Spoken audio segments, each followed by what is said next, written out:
Okay, someone with lower back pain may have a couple of issues. It might be, poor posture, muscle tightness, or they might have weak core muscles. So the weak core muscle usually is the transverse abdominis, which helps stabilize the spine.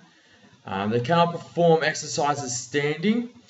This would cause discomfort to the client if they're doing anything that is overhead or any squats due to either their weakness or tightness around the lower back.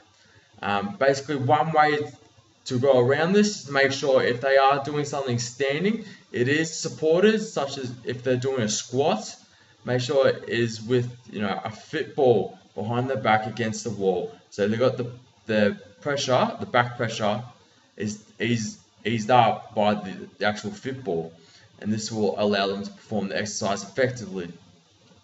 Another way to work around this is to get the client seated.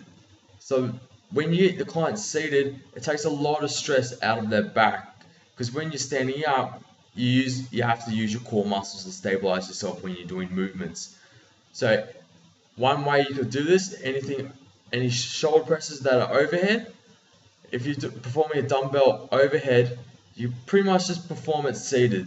This will allow the client to perform the exercise a lot more effectively, but without the strain on their back. Another way you could also work around this is have the client lying down.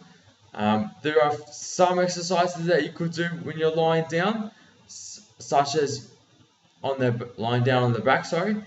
Is you could actually get the client to do a bench press from this position. Basically, you would have to feed the bar to the client, and they would perform the bench press as normal. As their range of motion won't be the same, but it will still take a lot of stress off the back.